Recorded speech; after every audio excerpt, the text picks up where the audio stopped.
Hello guys, स्वागत है सबका आज एक और पॉडकास्ट के अंदर। आज जो शख्सियत हमारे साथ बैठे हैं वो इस पॉडकास्ट के अंदर पहले एक ऐसे इंसान हैं जो यहाँ पे एज आ एडवोकेट की हैसियत से आए हैं। मैम को मैंने मैसेज किया था इंस्टाग्राम पे, उनके रील्स देख के, उनकी इन्फॉर्मेशन वाली मैसेजेस देख के या फिर वीडियोस देख के मैम ने बहुत अच्छी इन्फॉर्मेशन दी हुई थी उसके अंदर। तो मैंने मैम से बात करी, मैम ने आने के लिए येस करा। फिर हमारा एक पॉडकास्ट कन्फर्म था, फिर वो डिले हुआ सम रीजंस। आज मैम आई हैं, आज उनसे मिलते हैं, कुछ उनके बारे में जानेंगे। एक लॉयर के पीछे क्या क्या चीज़ें होती है, सेक्रीफाइसेस होते हैं, स्टडी या फिर 100 चीज़ें। तो अच्छा लगेगा आपको उनके बारे में जानकर। Hello ma'am. Hello sir. कैसे हैं मैम आप? बहुत बढ़िया सर, आप बताइए। Thank you so much for coming ma'am. Sure sir, it's my pleasure. Ma'am last time आपका आना किसी रीज़न से वो हो गया था, लेकिन उस टाइम मैंने ना बहुत बड़ी एक पोटली बनाई थी क्वेश्चंस की कि मैं आपसे ये पूछूँ वो पूछूँ, और लेकिन ना अगर वो चीज़ डिले हो गई ना या फिर किसी रीज़न से पोस्टपोन हो गई तो मेरे को लगा वो क्वेश्चन थोड़े से फिल्टर करने चाहिए, क्योंकि ना कुछ लॉज के बारे में लोग जानते हैं और वैसे भी सोशल मीडिया पे काफ़ी अवेयरनेस अभी चल ही रहा है। सबको पता है, आपकी वीडियोस के थ्रू भी काफ़ी लोग अवेयर हो रहे हैं। बट मैं जानना चाहता हूँ कि एक लॉयर बनने के पीछे क्या एक जर्नी होती है, खासकर एक लड़की के लिए। जी, देखिए, सबसे पहले जो लड़की फेस करती है वो होता है उसका बचपन। जी। बचपन जो था वो मेरा बिल्कुल प्रॉपर तरीके से दिल्ली में गुजरा। स्टडी मेरी रही ये फैजी रोड पे जो JVSD स्कूल है वहाँ की। उसके बाद हम लोग मतलब 12th क्लियर करते ही मैंने सीधा LLB में एडमिशन ले लिया जो 5th ईयर की होती है। लोगों ने बहुत डेमोलाइज किया कि 5 साल में वकालत बन जाओगी, ग्रेजुएशन नहीं करी है, ग्रेजुएशन बहुत ज़रूरी होती है करियर के लिए। ठीक है, तो एक पल के लिए लगता था कि हाँ ग्रेजुएशन ज़रूरी है, लेकिन जब रेगुलर कॉलेज के बच्चों को देखती थी ना कि बस उनको घूमने के अलावा कुछ करना नहीं है जी। प्रेशर तो उनका कॉलेज के बाद आता है सर पे करियर का। कॉलेज तक तो वो सोचते हैं कि ठीक है 3 साल तो अभी फिलहाल घूमने के हैं, कॉलेज तो हो जाएगा क्लियर। बट मेरी सोच ऐसी नहीं थी, क्योंकि मैं देखिए एक ना मिडिल क्लास फैमिली से बिलोंग करती थी। तो जो मिडिल क्लास का जो एक व्यक्ति होता है वो सोचता है कि मैं जल्दी से सक्सेस बन जाऊँ जी, सक्सेसफुल हो जाऊँ, ताकि मैं अपनी जो इच्छाएं हैं उनको पूरा कर सकूँ, अपने जो पेरेंट्स हैं उनको एक अच्छी लाइफ दे सकूँ या लग्जरी लाइफ दे सकूँ, तो मैं कम एज में सक्सेसफुल हो जाऊँ। तो मेरे दिमाग में भी यही घूमता था कि बस जल्दी से सक्सेसफुल होना है। कैसे होना है? तो मुझे लगा वकालत से अच्छा ऑप्शन नहीं है, क्योंकि मैंने कई लोगों से सुना था कि वकील बहुत पैसा कमाते हैं। अच्छा। हाँ, तो फिर जब LLB करी, फर्स्ट ईयर से ही कोर्ट ज्वाइन कर लिया। ठीक है, अब कोर्ट में देखिए सबसे बड़ी प्रॉब्लम ये होती है कि जब आप काम सीखने जाते हैं तो जो सीनियर्स होते हैं वो आपको पे आउट नहीं करते। ठीक है, अगर कोई पे आउट करेगा आपको तो वो सिर्फ आपको एक्सपेंस दे सकता है, जो भी आपका एक्सपेंडिचर आ रहा है आने जाने में, जैसे महीने का 3000 हो गया, 2000 हो गया। और जो लड़के होते हैं उनकी तो इससे भी ज़्यादा बुरी हालत होती है, उनको तो इससे भी कम, जैसे 1500 रुपये महीने के। और काम उनसे बहुत लिया जाता है, जो फ्रेशर्स होते हैं ना। ये स्टिल अभी तक है? हाँ, ये अभी तक है, लेकिन अभी फिलहाल अभी एक लॉ आया था जो फ्रेशर्स हैं उनके लिए, कि अब जो इंटर्न्स हैं उनको सीनियर कम से कम 5000 रुपये तो देगा ही देगा। ओके। हाँ, लेकिन अभी भी कुछ ऐसी जगह है जहाँ पे नहीं मिलते हैं। ठीक है, लेकिन उनकी मजबूरी होती है, क्योंकि उनको काम सीखना होता है तो उनको सीखना ही पड़ेगा, चाहे 2000 दो या 3000 दो। मैंने जब अपना पहली बार कोर्ट ज्वाइन करा तो वहाँ पे एक फर्म थी, ठीक है, नाम मैं नहीं लूँगी। वहाँ पे एक फर्म थी, वहाँ पे 3 वकील बैठते थे, तीनों जेंट्स थे, अच्छा खासा काम था, कंपनी लॉयर थे।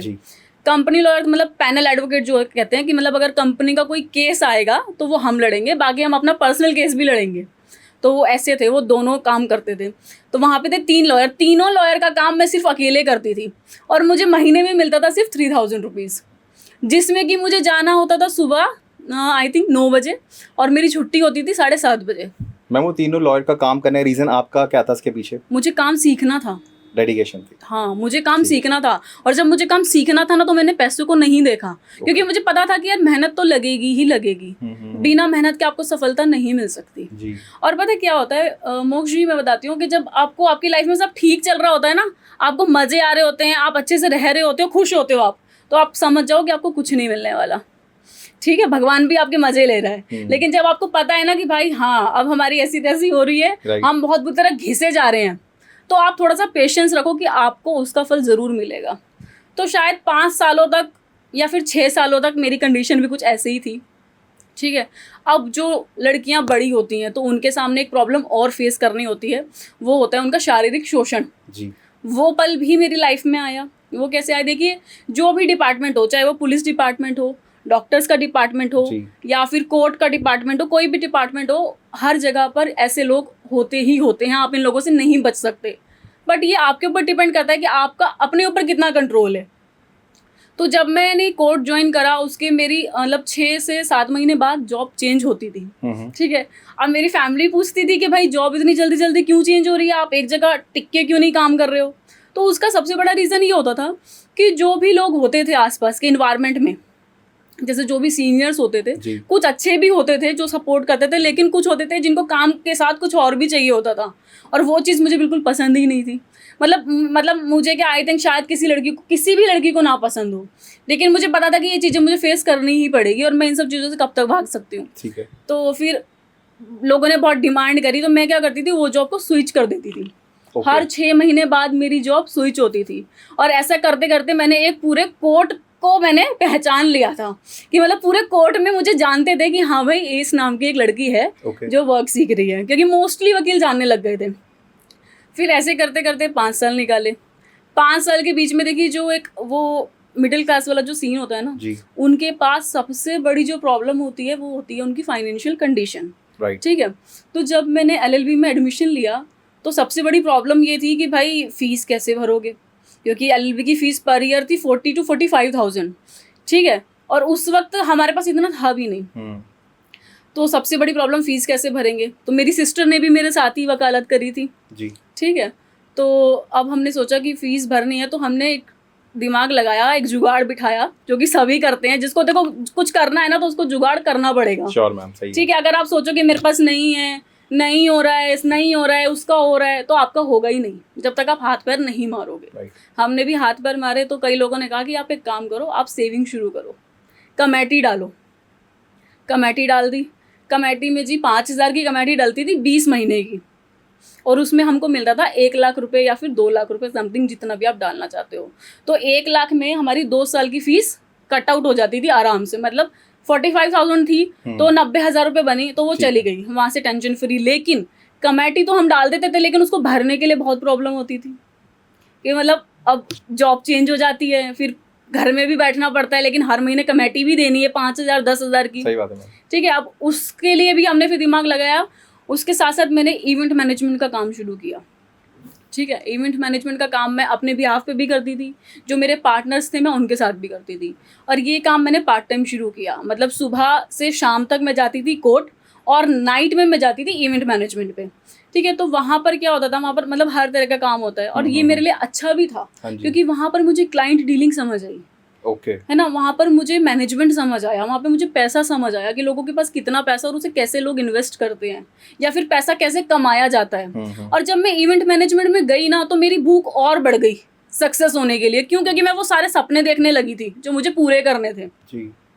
मैं जैसे ये राजस्थान वगैरह की होती थी, यहाँ पे रॉयल्स वेडिंग होती है, एक वेडिंग में 5-5 हज़ार लोग आते हैं, 10-10 हज़ार लोग आते हैं, तो ये भी हम लोग मैनेज करते थे। तो अच्छा ही हुआ मैं इवेंट मैनेजमेंट में गई, लेकिन ये था कि उस 5 साल या 6 साल जो भी मैंने काटे, वो बहुत बहुत ही स्ट्रगल लाइफ रही है मेरी। तो एक शायरी मेरे को मिडिल क्लास लोगों के लिए याद आई। जो मिडिल क्लास लोग होते हैं ना, वो सबसे ज़्यादा स्ट्रगलिंग होते हैं, मैं ये मानती हूँ, और भगवान उनकी बहुत परीक्षा लेता है, और सबसे ज़्यादा ना वक्त उनको धोखा देता है। वक्त उनको लेके भी जाता है, लेकिन सबसे ज़्यादा जो घसीटता है ना मिडिल क्लास वालों को, वो वक्त होता है, ठीक है, जो उनको स्ट्रगल करने पे मजबूर करता है। तो उनके लिए एक शायरी है मेरे पास कि तुम आसान समझते हो उम्मीदों का टूट जाना, कि तुम आसान समझते हो उम्मीदों का टूट जाना, सब कुछ मिलकर भी कुछ ना पाना, हंसते हुए आंसू निकल जाएंगे तुम्हारे, कभी वक्त का तमाचा खाना। वाह वाह, तो क्या बात। मतलब सबसे जो एक सक्सेसफुल होने के लिए जो एक वो है ना पॉइंट, एक हार्ट जो होता है, वो है आपका पेशेंस। मैम ये आपने लिखा था? नहीं बट बहुत अच्छा था। सबसे जो वो होता है आपका पेशेंस। आपके अंदर अगर पेशेंस है तो आपके अंदर कैपेबिलिटी है कि आप सबको, सारी चीज़ों को एक्सेप्ट करके, लेट गो करके आप आगे बढ़ सकते हो। लेकिन अगर आपके अंदर पेशेंस नहीं है ना, आप वहीं पर रुक जाओगे।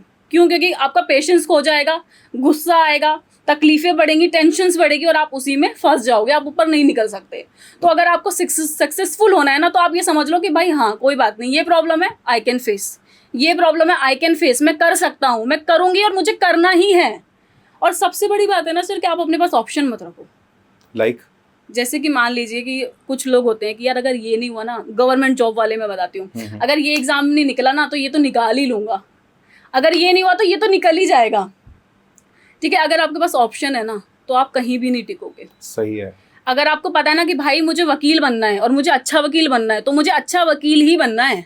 अब देखिए, जब मैं वकालत कर रही थी, मेरी वकालत कंप्लीट हुई, तो मुझे काफ़ी लोगों ने कहा कि तुम पीपी करो, मतलब सरकारी वकील बन जाओ, तुम जुडिशियरी करो, ठीक है। बट मेरा कभी दिमाग ही नहीं गया उस तरफ, क्योंकि मुझे एक मतलब प्राइवेट वकील ही बनना था और एक अच्छा वकील बनना है। मुझे पता है थोड़ा समय लगेगा, बट ना तो मुझे सरकारी वकील बनना है और ना मुझे जज बनना है, क्योंकि एक जो अच्छा वकील होता है ना, उसको जज बनने की ज़रूरत कभी नहीं होती। इसी वजह से तो मुझे कभी जज में, जुडिशरी में या फिर सरकारी वकील बनने में कोई दिलचस्पी नहीं रही। मैं बस एक अच्छा वकील बनना चाहती हूँ। वो इसलिए भी मैं बनना चाहती हूँ सर, क्योंकि जो लड़कियाँ जो फेस कर रही हैं ना आजकल, अभी इंटर्न्स जो हैं, और सबसे बड़ी बात है कि जो गरीब लोग हैं वो भी LLB कर रहे हैं। अभी आप देखेंगे कि इस साल में बहुत सारे लोगों ने एडमिशन लिया है वकालत में। वकालत ईजी नहीं है, लेकिन अगर आप ठान लो ना तो उतनी मुश्किल भी नहीं है। ओके मैम, मेरे वकालत में एडवोकेट और लॉयर में इनमें क्या से वो है? देखिए, जो लॉयर होता है और जो एडवोकेट होता है, लॉयर वो होता है जो प्रैक्टिस में होता है, ठीक है, ठीक है। और एडवोकेट एक वो होता है जिसके पास पूरा प्रॉपर बार काउंसिल का ID होता है, जो केस लड़ सकता है ना, अपने मतलब कि ठीक है मैं कैपेबल हूँ केस लड़ने के लिए, आप मुझे हायर करिए। लेकिन जैसा उनका जूनियर है जिसकी वकालत अभी चल रही है लेकिन वो प्रैक्टिस में है, उसको हम लॉयर कह सकते हैं। ओके, हाँ जी, वो थोड़े से पावरफुल हो गए। हाँ, इसलिए एडवोकेट ज़्यादा पावरफुल होता है जी, लॉयर के सामने, क्योंकि वो उसके पास अपना बार काउंसिल का ID होता है। लॉयर के पास अभी नहीं होता, वो एक प्रैक्टिसिंग लॉयर होता है। ओके मैम, अभी तक के आपके करियर के अंदर आपको ऐसा कोई केस टकरा है जिसके अंदर आपकी नींद उड़ गई हो, मतलब छोटे समय में या छोटे एक्सपीरियंस में आपको ऐसा फेस करने को मिला हो? क्योंकि जो आपकी पर्सनालिटी है या फिर जो आपकी आवाज़ है बहुत दमदार है, जैसे आपके आप उधेड़ के रख दोगे इसको, जो अच्छा है, अच्छी बात है, जैसे मुझे वाइब आ रही है। लेकिन आपका 5 साल का करियर है ना, उस अकॉर्डिंग ना आपका एक्सपीरियंस 15 साल का दिख रहा है फेस पे, क्योंकि वो आपका बैकग्राउंड, जो आपका स्ट्रगल जो इनिशियली आपने फेस करा होगा ना, वो दिख रहा है। आपका इवेंट मैनेजमेंट या फिर आपका ये सैक्रिफाइस, आपने कैसे कैसे केस देखे हैं, ये क्या क्या दुर्गति होती देखी कोर्ट के अंदर लोगों की? देखिए, जो एक सबसे भावनात्मक जो वक्त होता है ना, वो तब होता है जब हम कोर्ट में जाते हैं और सुबह सुबह मुजरिम जो एक्यूज्ड होते हैं उनकी पेशी के लिए उनको लाया जाता है बस में भरकर, ठीक है। और उनको बाहर उनकी बस निकलने नहीं दिया जाता, लेकिन बाहर उनकी बस खड़ी कर दी जाती है, जेल के बाहर, जो कोर्ट का जेल होता है। और वहाँ पे सारे उसके घर वाले खड़े होते हैं, कुछ फैमिली फ्रेंड्स या रिलेटिव्स खड़े होते हैं, वो रो रहे होते हैं कि हमें बुला दो, मिलना है मिलना है मिलना है। तो शायद सबसे जो इमोशनल चीज़ होती है कोर्ट की, एक वही होती है। दूसरा ये होती है जब किसी की बेल आती है, जैसे मान लीजिए कोई बड़ा केस है, NDPS का है, नार्कोटिक्स का, जिसमें ड्रग्स पकड़ा गया है। तो कभी कभी ऐसी कंडीशन होती है कि व्यक्ति ने वो जुर्म नहीं किया होता, लेकिन वो अपने दोस्तों के साथ फंस गया होता है, ठीक है। तो उसको प्रूफ करना हमें बहुत मुश्किल हो जाता है। सबसे पहले तो वो अंदर ही जाएगा, क्योंकि NDPS का सेक्शन देखते ही पुलिस उठा लेगी आपको, ठीक है। जब वो अंदर जाएगा, उसकी बेल कब लगेगी? जब ट्रायल शुरू होगा, और ट्रायल में लग जाता है बहुत टाइम, ठीक है। उसमें इतना टाइम लग जाता है कि अंदर इंसान को रहने की आदत हो जाती है। तब तक तो इज्जत भी गई, सब कुछ गई, है ना। उसके बाद जब वो बाहर आता है तो फिर उसको लगता है कि ठीक है अब बाहर आ गया, कोई बात नहीं, आ गया। तो मतलब एक लॉयर पे प्रेशर होता है कि वो उसको बाहर निकाले, एक एडवोकेट पे बहुत प्रेशर होता है उसको बाहर निकाले, लेकिन जो एक प्रोसीजर होता है ना, हमें उसके मतलब उसी के अकॉर्डिंग चलना पड़ता है। हम उसके अगेंस्ट में नहीं जा सकते, ठीक है। जैसा कि अभी आपने पूछा कि ऐसा कोई केस टकराया है, हमें एक केस टकराया था NDPS का, उसमें कुछ ड्रग्स हमें बरामद हुई थी, ठीक है। उसमें जो हमारा जो क्लाइंट था वो सिर्फ गाड़ी में था अपने दोस्तों के साथ, लेकिन उसको खुद को भी नहीं पता था कि उसके जो वो हैं दोस्त वगैरह वो ड्रग्स सप्लाई कर रहे हैं, ठीक है। तो पकड़ा गया, ड्रग सप्लाई हुई। अब देखिए, अब जब उसमें आप गाड़ी में बैठे हो तो आपकी बातों को कौन मानेगा कि आप उसमें इन्वॉल्व नहीं हो? सही बात है ना? वो भी दोस्त हैं। तो फिर काफ़ी ट्रायल चला, लोगों की गवाही हुई, क्रॉस एग्जामिनेशन होता है, एविडेंस मेरा लगता है केस, उसके बाद एक व्यक्ति को बेल मिलती है, ठीक है। लेकिन उस मतलब एक एडवोकेट के लिए भी और एक क्लाइंट के लिए भी ना, वो बेल तक जाने का सफ़र NDPS में बहुत दर्दनाक और बहुत मुश्किल होता है, ठीक है। लेकिन जब वो बाहर आता है, जो उसकी एक स्माइल होती है ना, वो एक एडवोकेट का ना दिल जीत लेती है कि भाई मैंने कर दिखाया। अरे वाह। है। और एक जो क्लाइंट होता है ना कि हाँ सर, मुझे आप पे विश्वास था ना, मैंने सही जगह विश्वास किया था। इंसान को मतलब वो भूल जाता है कि मैंने कितने पैसे दिए हैं। जब तक वो अंदर रहता है ना, जब तक उसको याद रहता है, उसके पेरेंट्स बार बार फ़ोन मिलाते हैं कि मैम कब आएगा हमारा लड़का, विद होप, हाँ सर कब आएगा। हम उनको बार बार आ जाएगा, थोड़ा टाइम लगता है, आ जाएगा। अगर मतलब कभी कभी ना ऐसा हो जाता है, देखिए कि हम प्रकृति से जो मांगते हैं ना वो हमें मिलता है जी। हमारी सोच, एक एडवोकेट की सोच का पॉजिटिव होना बहुत ज़रूरी है, ठीक है, चाहे केस नेगेटिव हो। तो जब हम एक क्लाइंट को बोलते हैं ना कि सर हो जाएगा, आप होप रखिए, चाहे हमें पता है नहीं होगा, लेकिन फिर भी हम उसको शांत करने के लिए बोलते हैं आप होप रखिए, हो जाएगा, और इन द एंड वो हो ही जाता है। हमारे पास कोई ना कोई ऐसा क्लू, कोई ना कोई ऐसी जजमेंट, कोई ना कोई ऐसी एविडेंस या फिर क्रॉस एग्जामिनेशन पे कोई ऐसा क्वेश्चन टकरा ही जाता है जो जिससे हम केस जीते जाते हैं। क्या बात है। तो एक होप होती है, और एक वो जो बेल वाला सीन होता है, आई थिंक मेरे हिसाब से एक एनडीपीएस बहुत बड़ा सेक्शन होता है अपने आप में ही। तो उस जगह से अपने क्लाइंट को निकालना एक बहुत बड़ी अपॉर्चुनिटी होती है। Okay, very nice. Ma'am, police से रिलेटेड आपने बात करी, कुछ ऐसे केसेस होते हैं जहाँ पे ना आपको बहुत जल्दी से ना वो नहीं मिलता, लाइक आप कोर्ट तक नहीं जा पाते हो, आपको जजमेंट नहीं मिलती क्योंकि आपका केस पुलिस वाले अटका के रखते हैं। उस दौरान ऐसे पब्लिक वो क्या करे जिनको मतलब पुलिस ने उस केस को लटका के रखा हो, ना आगे जाने दे रहे ना पीछे जाने दे रहे, उस टाइम पे वो लोग क्या करें जो मिडिल क्लास फैमिली चाहे हाई क्लास फैमिली है, क्योंकि वो जा ही नहीं पा रहे हैं वहाँ पे। देखिए मैं आपको एक बात बताऊँ, कुछ पुलिस ऑफिसर्स होते हैं जो बहुत न्यायपूर्वक होते हैं, है ना, जिन्हें बहुत न्याय बहुत प्रिय होता है, ठीक है, और कुछ ऑफिसर्स ऐसे होते हैं कि हाँ ठीक है कर देंगे, कल आना, इतना लगेगा, है ना, खर्चा पानी, ये सब चलता है और हर पुलिस स्टेशन में चलता है, ठीक है, और हर पुलिस स्टेशन में एक ईमानदार ऑफिसर भी होता है और एक बेईमान ऑफिसर भी होता है। ये आपको देखना है कि आप किससे टकराए हो, है ना, हमारा लक है, वो आपका लक है, आप कहीं पर भी किसी से भी टकरा सकते हो, ठीक है। अब देखिए मैं आपको सबसे पहले बताती हूँ, जो ये होते हैं ना, मतलब जैसे मान लीजिए 376 का केस ले लेते हैं, ठीक है, क्योंकि सबसे ज्यादा लड़की को इसी में भटकना पड़ता है एफआईआर कराने के लिए, लड़के को क्रिमिनल केस में लड़की को, ठीक है, और इसमें बहुत बड़ी अपॉर्चुनिटी होती है पुलिस के लिए पैसा खाने की। देखिए मैं बार बार कहना चाह रही हूँ कि हर एक पुलिस ऑफिसर ऐसा नहीं होता, लेकिन मोस्टली पुलिस ऑफिसर ऐसे होते हैं जो ये वेट करते हैं कि ठीक है हमारे पास कुछ आएगा तो हम काम करेंगे ना। अभी भी ये है, अभी मतलब आज के दिन में भी कहीं ना कहीं हो ही रहा होगा ये सब। तो मुझे एक जो केस फंसा था वो मैं आपके साथ डिस्कस करना चाहूँगी। मुझे एक केस फंसा था 376 का, ठीक है, अभी 1 जुलाई के बाद।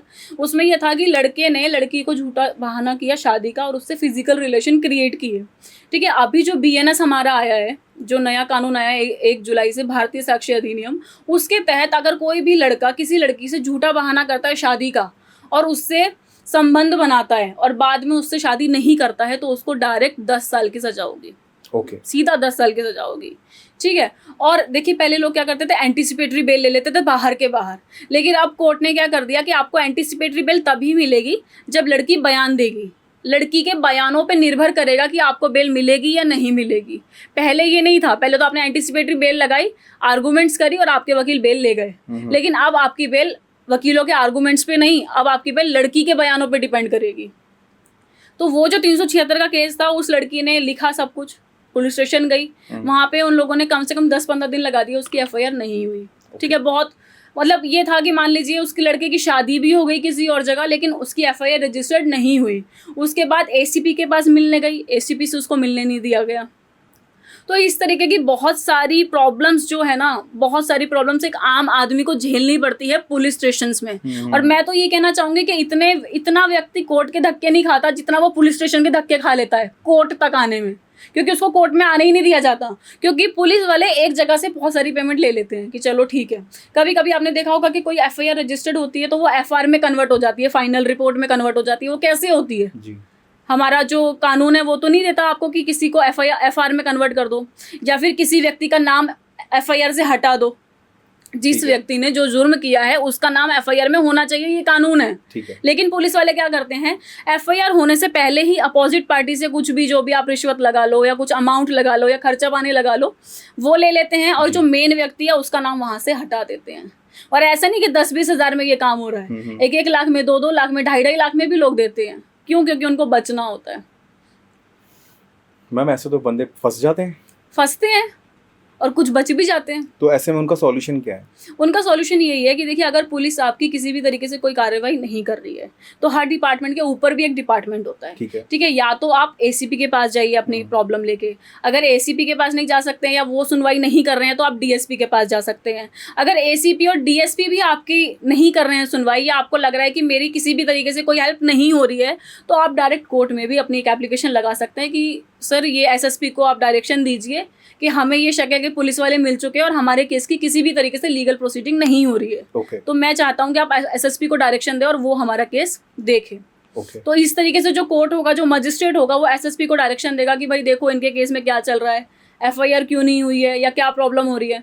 तो फिर इस तरीके से पुलिस वालों पे प्रेशर बनेगा, और जब पुलिस वाले कोर्ट में आ जाते हैं ना सर, तो वो आपका वकील संभाल ही लेता है कि उन्होंने क्या किया। ओह जी क्या क्या डीप चीज़ है मैम। बहुत हम है जैसे सर। बंदे तो मतलब सोचते रहते हैं। मैम थोड़ी देर के लिए मेरे को लगा था मैं टीवी देख रहा हूँ, पता है। अच्छा। मतलब मैं खो गया था, एक केस उलझा हुआ है और अब मैं एक हाँ। क्लाइंट के पास आया हूँ और वो जी। क्लाइंट एक वकील से बातें कर रहा है, मैं देख रहा हूँ बैठ के। अच्छा अच्छा। Very nice ma'am. मैम हम आते हैं रेप केस पे। जी। 2 तरीके के लाइक इसमें केसेस होते हैं, एक तो एक्चुअल में रेप हुआ है और एक रेप अटेम्प्ट हुआ है और एक लड़की झूठा इल्जाम लगा रही है। ये तीनों कंडीशन के अंदर क्या एक भसड़ होती है लाइफ के अंदर, कैसे वो उसको सॉर्ट आउट करता है एक लॉयर एक वकील? देखिए जो 376 का केस होता है ना, ये जी। बहुत एक हिलेरियस केस होता है अपने आप में ही। अगर रेप हुआ है तो देखिए मेडिकल होता है, तुरंत मेडिकल होता है, मेडिकल में शो हो जाता है रेप हुआ है या नहीं हुआ है मेडिकल जांच में। अगर बहुत टाइम हो गया है रेप को, जैसे मैंने अभी आपको बताया शादी का झूठा बहाना कर देते हैं लोग, जी, तो जी। उसमें 3-4 महीने पोस्टपोन हो जाते हैं FIR लिखवाने में लड़कियों, क्योंकि लड़की वेट करती है, और 3-4 महीने बाद मेडिकल रिपोर्ट में कुछ भी नहीं आता है। ओके ठीक है, अगर आएगा तो DNA टेस्ट हो सकता है, उसके बिहाफ पे हम कर सकते हैं, कभी कभी DNA भी शो नहीं करता। जी। ठीक है, तो अगर मेडिकल हुआ है तो कोई दिक्कत ही नहीं है। अगर मेडिकल में आ गया 376 तो 376 मतलब रेप हुआ है, आप सीधा अंदर जाओगे। ठीक है, और आपको बेल भी नहीं मिलेगी, बेल मिलेगी वो ट्रायल पे मिलेगी कि भाई एविडेंस होंगे, गवाही होगी, क्रॉस एग्जामिनेशन होगा, लोगों को बुलाया जाएगा कि तुमने क्या देखा क्या किया, लड़की को बुलाया जाएगा, मतलब वो बहुत बाद का मैटर है। अगर 376 लग चुका है तो। लेकिन अगर अटेम्प्ट टू रेप है, देखिए अटेम्प्ट टू रेप क्या होता है कि मतलब लड़की के जैसे कपड़े फाड़ दिए है ना, उसके बाल नोच लिए, या फिर खरोचों के निशान उसके हाथों पे हैं, मतलब कोशिश करी है उसको रेप करने की, लेकिन वो रेप हुआ नहीं है। ठीक है, अगर जैसे आप सभी जानते हैं मेडिकल रिपोर्ट में तो आधे घंटे की चोट भी आ जाती है ना, और वो कितनी गंभीर है ये भी आ जाएगा। तो अगर सिर्फ अटेम्प्ट टू रेप है तो उसमें आप जेल जाने से बच सकते हैं। ठीक है, लेकिन जेल उसमें भी है, लेकिन उसमें आप जेल जाने से बच सकते हैं, ये आपके वकील पर डिपेंड करता है कि आपने अपना वकील कैसा किया है। अगर आप जजमेंट लगा दीजिए, जजमेंट के बिहाफ पर भी वकील केस जीत जाते हैं, तो आप अटेम्प्ट टू रेप केस में बच सकते हैं, लेकिन अगर रेप है तो आप नहीं बचोगे। अभी तीसरा BNS में एक और चीज़ आया कि अगर आप मतलब जो बच्चियाँ, आप जैसे सभी जानते हैं कि अभी 1 जुलाई से पहले बच्चियों के साथ भी रेप हो जाता था और न्याय मिलने में बहुत टाइम लग जाता था। तो अभी ये नया कानून निकला है कि अगर आप 1 जुलाई 2024 के साथ 24 के बाद अगर किसी भी बच्ची के साथ रेप करोगे तो आपको सीधा सीधा फांसी दी जाएगी। उस पर सीधा सीधा फांसी का प्रावधान रखा गया है। नो जुर्माना, नो बेल, नो ट्रायल, कुछ भी नहीं, सब कुछ बाद में, पहले आपको फांसी दी जाएगी। ये मैम ये हो गया मतलब ये हो चुका है। जी ये लागू है कि अगर और अगर गैंग रेप किया गया तो उसमें भी डायरेक्ट फांसी का प्रावधान है, चाहे वो जो भी हो, चाहे वो कोई भी हो, जितने भी ग्रुप जो भी हो। Okay, group of member. Okay, very nice. देखिए जैसे पिछले मतलब अभी प्रीवियस ईयर्स में आपने देखा होगा निर्भया कांड हुआ था। जी मैम, सब जानते हैं, सब जानते हैं। और अगर अभी भी उस लड़की का नाम लिया जाए तो सबके रोंगटे भी खड़े हो जाते हैं कि वो बहुत हिलेरियस और बहुत मतलब एक बहुत गंदा कृत्य किया गया था दिल्ली में एक बस में, लेकिन उसको भी न्याय पाने में बहुत टाइम लग गया था। इवन मतलब जब तक लोग मोमबत्तियां ले लेके इंडिया गेट पे नहीं उतरे थे ना, है ना, मतलब जब तक लोग संसद के बाहर नहीं गए थे उस लड़की को न्याय नहीं मिला था। तो 1 जुलाई 2024 के बाद अगर किसी भी तरीके का गैंग रेप होता है तो उसमें सीधा आपको फांसी होगी। बहुत बढ़िया। और मैम फर्क आया है ना रेप केसेस में? बहुत फर्क आया है सिर्फ, बहुत। और सबसे पहले अगर आपने रेप किया है तो पहले 7 साल की सजा थी, अब आपको 10 साल तक की सजा होगी, मतलब सजा बढ़ा दी गई है। मैम पहले के जो अभी 1 जुलाई को 2024 के अंदर एक जो लॉ आया है उसमें और पहले के लॉ में क्या अंतर था? जो ब्रिटिश एरा था जो उनका लॉ था और जो अब का लॉ है उसमें कुछ चेंजेस हैं, या फिर जो आज के लॉयर वकील है उसके साथ सेक्रीफाइस कर पाएंगे, उनको तकलीफ नहीं कि बाई स्टडी के अकॉर्डिंग?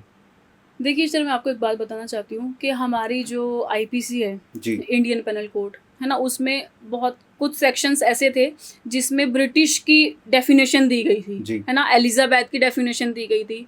तो अब हमारी गवर्नमेंट ने क्या करा कि उसको कहा कि अब जब हमारा हिंदुस्तान इतना निर्भर हो चुका है तो उसको ज़रूरत नहीं है कि वो ब्रिटिश के बनाए हुए कानूनों पर चले, हम अपना कानून खुद बनाएंगे। और यही रीज़न है कि उन्होंने अपना कानून दोबारा से पारित किया, दोबारा से लागू किया है।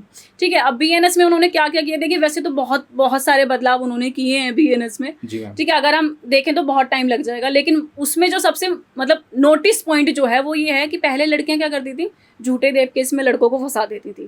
देखिए विक्टिम के लिए भी है, कहीं ना कहीं लड़के भी दुखी हैं इन झूठे रेप केस से, क्योंकि लड़कियों के पास बहुत सारे हथियार हैं कानून के, ठीक है। तो सबसे जो एडवोकेट्स को सबसे ज़्यादा प्रॉफिट जो हुआ है वो ये हुआ है कि जब रेप केस होता था तो लड़का कहता था कि सर मैंने ऐसा नहीं किया, ठीक है। तो हमें उसको बोलना पड़ता था भाई लड़की के पास बहुत सारे राइट हैं, थोड़ा पेशेंस रखना पड़ेगा। तो लड़का कहता था कि सर ये तो गलत बात है, मैं इंसान नहीं हूँ क्या, लड़की इंसान है तो मैं भी तो इंसान हूँ। तो जब ये BNS लागू हुआ तो ये वाला क्वेश्चन हट गया। क्यों? क्योंकि BNS में ये कानून आ गया कि अगर लड़की लड़के पे झूठा रेप केस दर्ज कराती है तो जितनी सजा लड़के को होनी थी उतनी सजा लड़की भी भुगतेगी, उतना ही जुर्माना लड़की पे भी लगाया जाएगा। ओके, ये पहले नहीं था? ये पहले नहीं था। पहले लड़कियों को मतलब जेल में नहीं डाला जाता था झूठे रेप केस पर, लेकिन अब डाला जाएगा। क्यों? क्योंकि आप किसी की रिस्पेक्ट खराब कर रही हो, किसी व्यक्ति को डिप्रेशन में डाल रही हो, है ना। आपको नहीं पता ना कि आपने झूठा रेप केस तो फाइल कर दिया अपनी जेलेसी के कारण, क्योंकि आपकी चीजें पूरी नहीं हुई, शादी नहीं हो पाई, लेकिन उस झूठे रेप केस का सामने वाले व्यक्ति पे क्या एक्सप्रेशन है वो आप नहीं समझ सकते। तो इसलिए कोर्ट ने ये कानून निकाला है कि अगर लड़की झूठा रेप केस करती है तो उसके ऊपर भी कानूनी कार्रवाई की जाएगी। ओके, तो अभी इस चीज पे कोई डिबेट फिलहाल नहीं है? नो, अभी कोई डिबेट नहीं है। अभी वैसे तो देखो जजमेंट्स हर केस में आती है।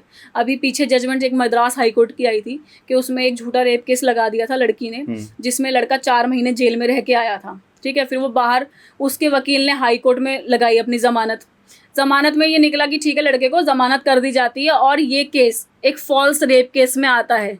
इसीलिए जितना 4 महीने तक लड़का जेल में रहा है उतने ही 4 महीने लड़की जेल में रहेगी और उतना ही जुर्माना भी देगी।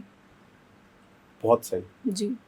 आपने भी ऐसा कोई सॉर्ट आउट करा केस? आपकी लाइफ में भी कोई रेप केस आया मैम? देखिए लाइफ में तो आया है सर, ऐसा नहीं है, लेकिन अभी 1 जुलाई के बाद अभी तो फिलहाल कोई नहीं आया है। बाकी अभी तो एक केस चल रहा है, वो पेंडिंग है FIR होने के लिए। वो 376 का ही है। मैम जैसे आप सेटलमेंट को, जैसे कोई रेप केस हो गया, चाहे वो एक्सीडेंट हो गया, चाहे वो लड़ाई हो गई या कोई भी हो गया, आप सेटलमेंट को प्रेफर करते हैं कि सेटलमेंट अगर बारों बार हो जाए तो ठीक है? आप इसको कैसे देखते हो? देखिए मेरा नज़रिया और दुनिया का नज़रिया अलग है जी। क्यों? क्योंकि सर मैं कानून से रिलेट करती हूँ, ठीक है। अगर मैं कानून से रिलेट करती हूँ तो मुझे पता भी है सही क्या है और गलत क्या है। अगर आपके साथ गलत हुआ है तो मैं आपको यही सलाह दूंगी भाई आवाज़ उठाओ, है ना। मैं आपको ये नहीं कहूँगी कि नहीं सेटलमेंट कर लो, है ना। और अगर आपको सेटलमेंट ही करना है तो पहले आप उसको सज़ा दिलाओ ताकि वो आप किसी और के साथ ऐसा ना करे जी। तो सेटलमेंट मेरा सेकंड ऑप्शन है। मेरा फर्स्ट ऑप्शन ये है कि उस बंदे को सबक सिखाया जाए ताकि वो किसी और के साथ ऐसा ना करे। और देखिए मेरी नज़र में सबसे बेकार और वाहियात व्यक्ति वो है जो जानता है कि इस चीज़ से मुझे कितनी चोट हुई है ना, तो ये चीज़ मैं किसी और को ना दूं। और अगर आप सेटलमेंट कर लेते हैं तो आप इनडायरेक्टली वो चीज़ किसी और को ट्रांसफर कर रहे हैं। राइट। तो मैं यही सजेस्ट करूंगी कि सेटलमेंट इतनी जल्दी नहीं करना चाहिए आपको। मैम जैसे गर्लफ्रेंड बॉयफ्रेंड है, पहले फ्रेंड्स होते हैं, फिर रिलेशनशिप में आ जाते हैं वो लोग, फिर उसके बाद कई सारे प्रॉमिसेस होते हैं और कुछ लोग होते हैं कि हम लोग शादी नहीं करेंगे, एक हेल्दी रिलेशनशिप में रहेंगे। एक समय आने पर अगर दोनों एक दूसरे पे ब्लेम करते हैं या फिर उस दौरान कोई मनी एक्सचेंज होती है या वो गिफ्ट देता है या वो वीडियो कॉल्स करते हैं या फिर पर्सनल वीडियो कॉल्स करते हैं, तो उस चीज़ के अंदर मतलब लॉ क्या कहता है?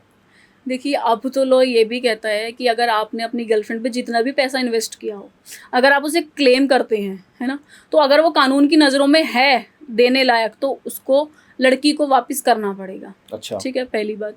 दूसरी बात हम ले लेते हैं जैसे अगर आप किसी को लग्जरी गिफ्ट देते हैं तो वो भी आप उससे वापस मांग सकते हैं।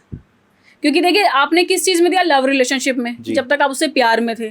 शादी आपकी हुई नहीं, सेपरेट आप हो गए, है ना, तो गिफ्ट भी सेपरेट हो गए, लेकिन वो दिए किसने? आप। ऑनरशिप किसकी थी? आपकी थी। तो आप अपनी चीज़ कभी भी मांग सकते हैं। इस बिहार पे लड़की 100 चीज़ें बोले तो अपनी पर्सनल रिलेटेड चीज़ें बोले तो वो बंदा क्या उस पर क्या डिबेट करेगा? देखिए मैं आपको किया तो मैंने भी बहुत कुछ तेरे लिए, वो क्या करेगा? उसको मतलब उसका गिफ्ट तो एक क्लेम हो गया, बट लड़की वो कह रही कि मैंने भी बहुत कुछ किया तेरी लाइफ में, तो वहाँ पे वो कैसे संभालेंगे? देखिए मैं आपको एक बात बताना चाहती हूँ, लोग कहते तो बहुत कुछ है जी मैम, है ना। मैं भी कह दूंगी अभी अंबानी को मैंने भी 50 करोड़ दिए थे, है ना, कोई विश्वास नहीं करेगा। आपके पास प्रूफ होना चाहिए, मेरे पास प्रूफ होना चाहिए कि मैंने अंबानी को दिए हैं, है ना।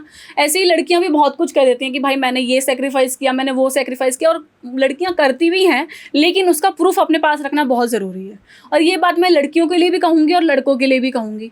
अगर आप देखिए एक हेल्दी रिलेशन होता है, मैं मानती हूँ जब इंसान लव रिलेशनशिप में होता है तो वो सब कुछ भूल जाता है ना, लेकिन नहीं भूलना चाहिए जब तक आप उसकी शादी नहीं हो जाती तब तक। आप अपने पास अपनी सेफ्टी के लिए सारे प्रूफ रखो चाहे वो लड़की हो चाहे वो लड़का हो, क्योंकि वक्त आगे कैसा आने वाला है ये आपको नहीं मालूम। मैम लेकिन रिलेशनशिप के डे वन से वो एक क्रिमिनल माइंड लेके नहीं चल रहा कि मैं प्रूफ लेके चलता हूँ चलती हूँ, फिर उसमें प्यार रह क्या गया? आप क्या कहना चाहोगे आज की जेनजीज को?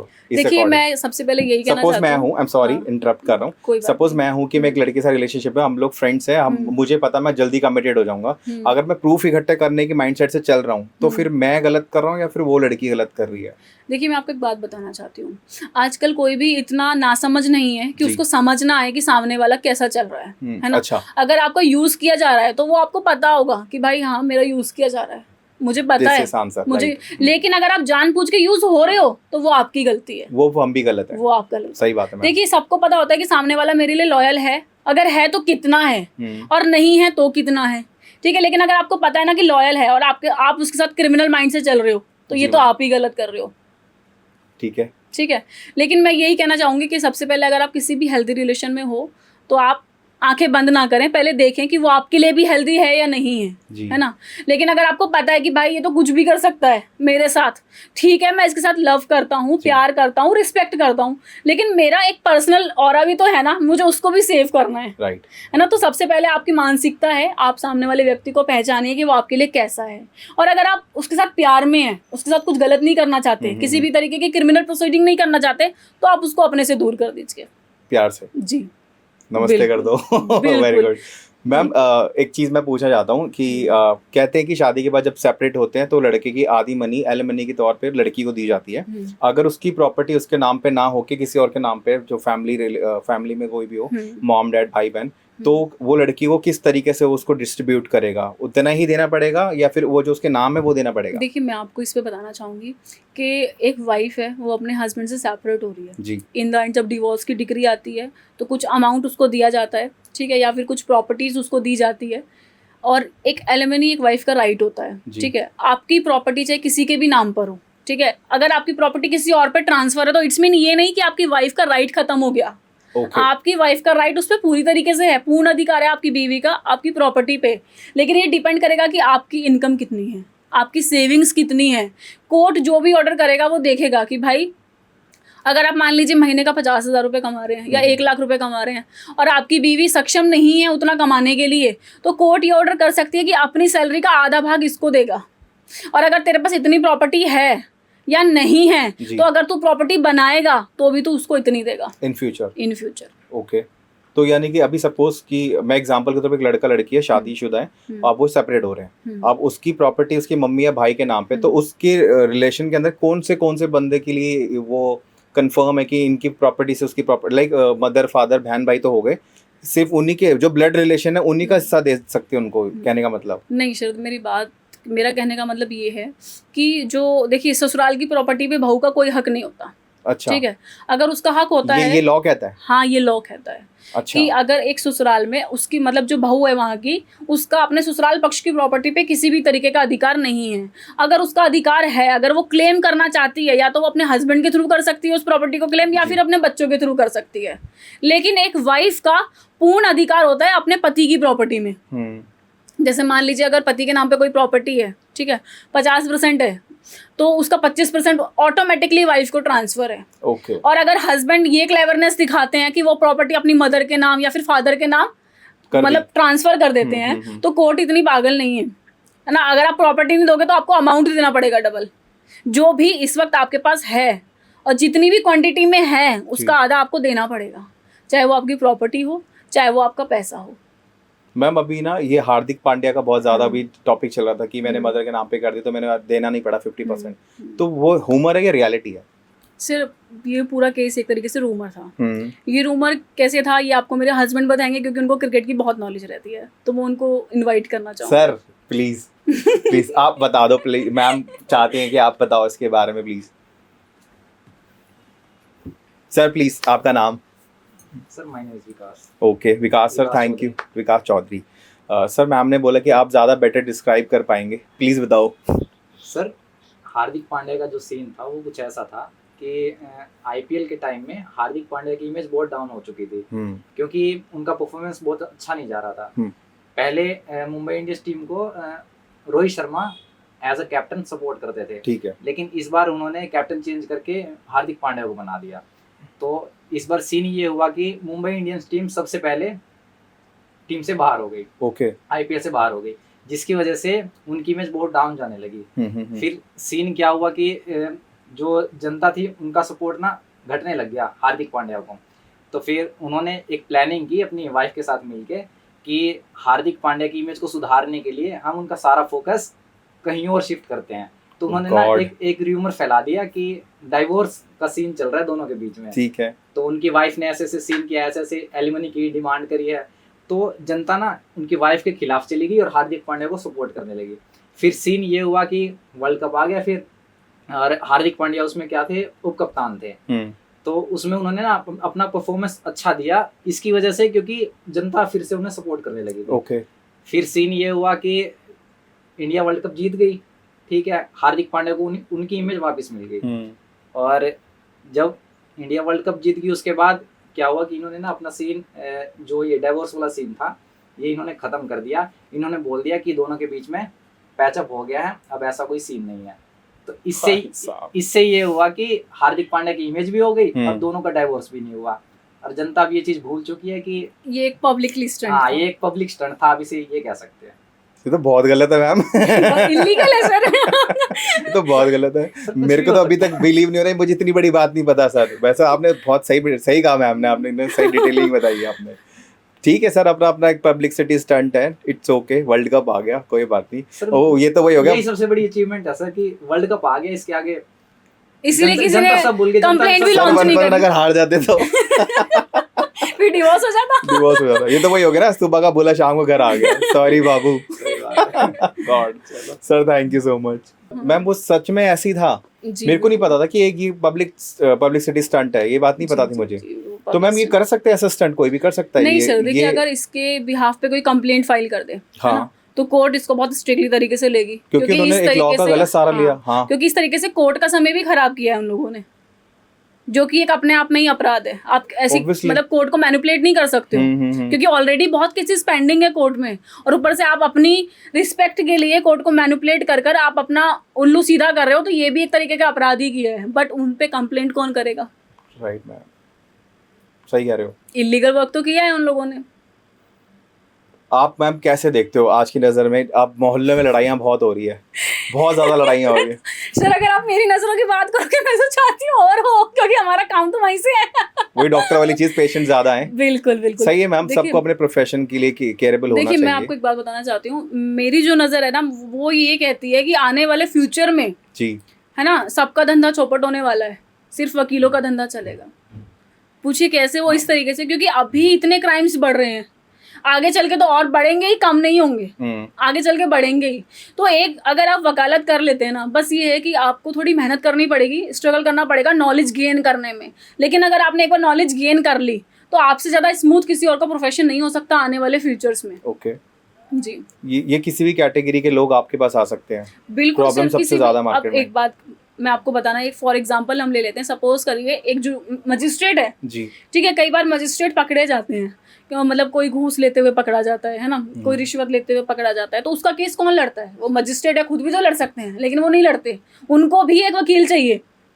वो खुद नहीं लड़ सकते? नो, मतलब ये अलाउड नहीं लॉ के अकॉर्डिंग? इसका रीजन मैम? सर देखिए मेरी बात, मतलब इसका रीजन ये है कि आप खुद अपना केस लड़ सकते हैं, ठीक है, लेकिन आपके पास नॉलेज होनी चाहिए, ठीक है। लेकिन एक जो मजिस्ट्रेट होता है ना, वो भी लड़ सकता है अपना केस, लेकिन कोई लड़ने को तैयार नहीं है। एक जो आप कोई बड़ा से बड़ा नेता भी ले लीजिए, वो भी अपना एक अच्छा वकील ढूंढेगा, क्योंकि उसको पता है भाई कि मेरे अंदर वो, मतलब एक वकीलों का दिमाग ना एक अलग ही चलता है, एक अलग लेवल पे चलता है, जो एक नॉर्मल इंसान का नहीं चल सकता। उसको पता है भाई कि अगर ये बंदा गिर गया ना तो उसको कैसे निकालूंगा, वो सिर्फ एक वकील को पता है। आपके ऊपर केस हुआ, आप लड़ लीजिए, आप हार जाएंगे। हाँ, क्योंकि आपका दिमाग उतना चलेगा ही नहीं वकालत में, क्योंकि जो पढ़ाई हमने करी है, जहाँ हमें पता है कि इस बंदे को वहां से खींच के कैसे लाना है, क्या प्रोसीजर है, और उस प्रोसीजर के अंदर भी प्रोसीजर्स हैं, तो वो सिर्फ हमें पता है। राइट मैम, वो आम आदमी को नहीं पता। यही सबसे बड़ा रीजन है कि कोई भी व्यक्ति हो, वो कभी ये नहीं कहता कि मैं अपना केस खुद फाइट करूंगा। अरे वाह। क्योंकि देखिए मजिस्ट्रेट के सामने भी ना कुछ ही चीजें रखी जाती हैं जो कि हमारे हक की होती हैं, हम वही सामने रखते हैं। बाकी जो हमारे हक की नहीं होती वो भी सिर्फ हमें ही पता होता है, लेकिन हम सामने वाले व्यक्ति को नहीं बताते।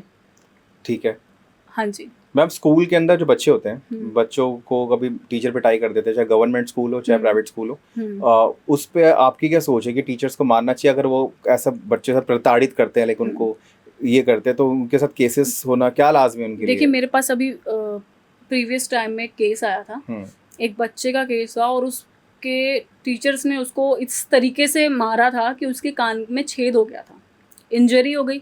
उसके बाद पेरेंट्स को इन्फॉर्म नहीं किया गया कि बच्चे को ऐसे ऐसे इंजरी हुई है। बच्चे को बहुत धमकाया गया, डराया गया, उसको ये बताया गया कि बेटा रोना नहीं है, घर पे जाके अगर आप कहोगे तो हम आपका नाम काट देंगे।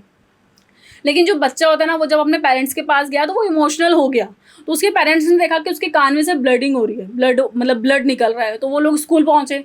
स्कूल में वहाँ के प्रिंसिपल ने उनके साथ बहुत बदतमीजी करी कि आपका बच्चा कहीं गिर गया होगा, वो गिर गया होगा। लेकिन बाद में उसके बच्चे ने सब कुछ सच बताया कि मम्मा ऐसे ऐसे था और मुझे टीचर्स ने इस तरीके से धमकाया था कि मैं किसी को कुछ ना बोलूं। ठीक है, उसके बाद उनके ऊपर FIR हुई। FIR होने के बाद देखिए, जब कुछ भी हो हर केस में सेटलमेंट होता है। जी मैम। ठीक है, तो इसमें भी सेटलमेंट की नौबत आई। तो सेटलमेंट में उन्होंने मेरे हिसाब से ये मांगना चाहिए जिससे आपका बच्चा सिक्योर हो। ठीक है, अगर वो केस जैसे मेरे पास आया तो मैंने उनको यही सलाह दी थी कि भाई आप अपने बच्चे की स्टडी 12th तक फ्री मांग लो। पैसे का आप क्या करोगे? आज पैसा कल खत्म हो जाएगा, 2 लाख 3 लाख 4 लाख 5 लाख। सही बात। लेकिन बच्चा अभी आपका 1st क्लास में है, अगर वो 12वीं क्लास तक वहीं पर पढ़ता है और फ्री में पढ़ता है तो इससे अच्छी बात उसके लिए कुछ नहीं हो सकती। सही है। तो उन्होंने क्या माना मैम? उन्होंने यही मांगा सर। समझदारी भी यही थी, 12वीं तक की स्कॉलरशिप दिलवा दी आपने। बट मैम कुछ लोग पैसों के साथ जाते हैं। देखिए पैसों के साथ, मैं आपको बताऊं, पैसों के साथ सिर्फ वही व्यक्ति जाता है जो गरीब होता है। सही पहली बात। और दूसरी बात, जिसको कोई समझाने वाला नहीं होता जी, है ना। ठीक है, हर इंसान पैसे के साथ जाना चाहता है, लेकिन अगर वो अपना थोड़ा सा दिमाग लगाए ना तो वो पैसों से ज़्यादा बड़ी चीज़ भी ले सकता है। जैसे कि मैंने अभी आपको इस केस में बताया था कि आप अपने बच्चे की स्कॉलरशिप मांग लो 12th क्लास तक की। 4-5 लाख मिलता है, कितना बच्चा 1 साल 2 साल बस, उसके बाद खत्म हो जाता है। लेकिन 12th तक की अगर स्कॉलरशिप मिल रही है आपके बच्चे को तो आपको क्या चाहिए? तो इस तरीके से हर सिचुएशन का हल पैसा नहीं होता, कभी कभी आपको दिमाग की जरूरत भी पड़ती है और आपको लगाना भी चाहिए। मेरा मैम एक और क्वेश्चन है, कुछ लोग रेस्टोरेंट्स खोलते हैं, कुछ लोग पटरी पर रेडी लगाते हैं और कोई बार खोलते हैं। लाइसेंस और पूरे पेपर होने के बाद भी पुलिस उनको तंग करती है, चाहे वो कितना भी पेपर कंप्लीट करे, पेपर वर्क कर ले। ऐसे में वो लोग क्या करें? देखिए मैं आपको एक बार बताना चाहूँगी। और जैसे जो लोग कार्ट लगाते हैं, रेडियां लगाते हैं, वो लोग MCD को अपना पे कर रहे हैं और कुछ लोग नहीं पे कर पाते, बेचारे कमाएंगे तो देंगे।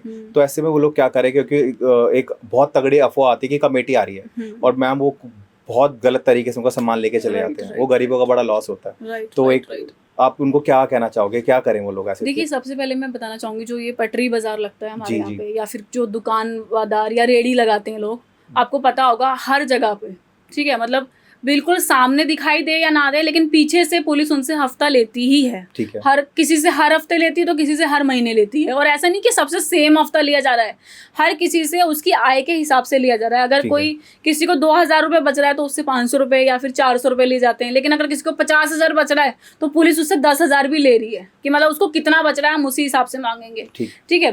दूसरी बात, अगर बार वगैरह की आ गई या फिर क्लब्स की आ गई है, ठीक है, इसमें ना पुलिस इसलिए परेशान करती है। एक तो सबसे ज़्यादा मोस्टली आपने देखा होगा कि जब बार्स में या क्लब में पार्टीज चलती है तो वो लोग टाइम भूल जाते हैं, है ना। 2 तरह के बार और क्लब होते हैं, एक तो होता है जो पूरी रात चलता है और एक होता है कि सिर्फ 12 बजे तक ही चलेगा, है ना। एक चलता है सुबह 4 बजे तक, हालांकि बस 4 बजे तक ही लिमिटेशंस है बार एंड क्लब की। डे नाइट एंड नाइट सुबह से तो चल ही रहा है। देखिए सुबह से जो चल रहा है वो रात के 12 बजे तक चलेगा। ठीक है, लेकिन अगर आपको नाइट शिफ्ट में बार खोलना है ना, जिसे मिडनाइट बार भी कहते हैं, तो वो 12 बजे से 4 बजे तक ही चलेगा, है ना। तो जो बार सिर्फ 12 बजे तक का है, जिनका लाइसेंस 12 बजे तक का है ना, अगर वो उससे पहले बंद कर देते तो ठीक है, लेकिन अगर उसके बाद में बंद करते हैं तो उनके ऊपर जुर्माना भी लगाया जाता है। ठीक है। और अगर ज्यादा प्रॉब्लम होती है या फिर देखते हैं कि भाई ज्यादा मतलब पार्टी बहुत भयंकर हो रही है तो उनके ऊपर केस भी रजिस्टर्ड हो जाता है, उनका लाइसेंस भी कैंसिल हो जाता है या फिर होल्ड पे कर दिया जाता है कुछ सालों के लिए। ठीक है। तो एक गाइडलाइंस है कानून की कि भाई जो भी आपको लिमिटेशंस दी गई है ये लाइसेंस के लिए, आपको उस पर फोकस रहना चाहिए। अगर आप 12 बजे के बाद पकड़े गए हो तो आपके ऊपर लीगल प्रोसीडिंग होगी ही होगी। ठीक है। मोस्टली आपने देखा होगा जो पुलिस वाले होते हैं ना, उनको पता होता है कि भाई हमें यहाँ पर जाना है, लेकिन वो लोग टकटकी लगा के बैठे होते हैं कि कब ये गलती करे और कब हम जाएं। 12 बजे क्लब बंद नहीं हुआ तो वो फौरन ऊपर चढ़ जाएंगे, चाहे 12:05 ही हुआ हो, लेकिन 12 बज गए ना, दायरा क्रॉस, तो अब आपके ऊपर लीगल प्रोसीडिंग होगी। अब उसको रोकने के लिए या तो आप उनको अमाउंट दो जो भी वो मांग रहे हैं, और अगर नहीं दोगे तो फिर लीगल प्रोसीडिंग के लिए आप तैयार रहो। वेरी नाइस मैम, आप कमाल के लॉयर हो दिख रहा है। अच्छा, आप थैंक यू सो मच। इतना सारा आपके साथ वर्क लोड होता है, फैमिली जी। रिस्पॉन्सिबिलिटीज होती हैं, आप अपने आप को चिल करने के लिए क्या करते हो? सर मैं अपने आप को चिल करने के लिए ना, मेरे लिए सबसे बड़ा सपोर्ट मेरे हस्बैंड है। बस अगर मैं अपना कोई अच्छा वक्त गुजारना चाहती हूँ या फिर कोई चिल मोमेंट गुजारना चाहती हूँ, तो मैं सबसे पहले मेरे ध्यान में जो आता है मेरे हस्बैंड आते हैं, है ना। अगर उनके साथ मैं हैप्पी हूँ और वो खुश हैं तो मैं भी चिल मोमेंट में हूँ। चाहे मैं, देखिए कभी कभी ऐसा होता है ना कि केस का डिप्रेशन थोड़ा ज़्यादा हो जाता सही है, बात। तो मुझे वही संभालते हैं, मुझे कोई और संभाल भी नहीं सकता। वही कहते हैं कि कोई बात नहीं, ठीक हो जाएगा, ठीक हो जाएगा, ये कर लो ना। बल्कि वो खुद मुझे आगे बताते हैं कि आप ये कर लो ना, ये वाली जजमेंट देख लो, ऐसा कर लो, वैसा कर लो, तो मैं वहीं चिल हो जाती हूँ। अरे वाह। बाकी कभी कभी आउटिंग करने का भी जी करता है, बट नहीं हो पाती है। एडवोकेसी में इतना इजी नहीं होता है कि आप छुट्टी लेके कहीं घूमने जाएं। Right ma'am. जी। Ma'am love relationship? Love relationship तो ये तो आपने मतलब- बहुत पर्सनल क्वेश्चन पूछ लिया, आप सिलेबस से बाहर जा रहे हो। मैम सिलेबस से बाहर नहीं, लेकिन आप आज लॉयर हैं, लेकिन एज अ ह्यूमन बीइंग मेरे को पूछने से ज़रूरी है, क्योंकि कुछ आज के जेंजी जो लॉयर बनना चाह रहे हैं या इस प्रोफेशन में जाना चाह रहे हैं, वो अभी उस अपने उस कंफर्टेबल जोन में होंगे जहाँ पे उनको फैमिली से मिल रहा होगा, Right. या वो पार्टीज कर रहे होंगे, या फिर वो नाइट में जग रहे हैं, या रात को पढ़ लेते हैं, सुबह भूल जाते हैं। आगे जाके एक रिस्पॉन्सिबिलिटीज आने वाली उनके सर पे। आप रिस्पॉन्सिबिलिटी के साथ अपने हस्बैंड के साथ चिल कर रहे हो, या फिर आप काम कर रहे हो, या कुछ भी कर रहे हो, ये बहुत मैटर करता है जेंजीज के लिए जानना। देखिए मैं आपको बताना चाहती हूँ, अगर आई एम सॉरी अगर मैं सिलेबस से बाहर गया तो। कोई बात नहीं, नो इश्यू। मैं आपको बताना चाहती हूँ कि देखिए बहुत लोग कहते हैं कि यार प्यार व्यार में नहीं पढ़ना, है ना, करियर डूब जाएगा, सफलता नहीं मिलेगी, पढ़ाई नहीं होगी। मैं उन सभी लोगों को चैलेंज करती हूँ, क्योंकि जब मैंने फर्स्ट ईयर में थी LLB के, तब मेरी मुलाकात हुई थी मेरे हस्बैंड से फेसबुक के जरिए, और आज हमें शायद 10 ईयर्स हो गए हैं साथ में, 10 साल हो चुके हैं हम लोगों को साथ में। 10 साल? 10 साल। Very nice. तो फर्स्ट ईयर में थी जब मैं मिली थी इनसे, तब हमारा कीपैड फोन होता था हमारे पास। हाँ जी।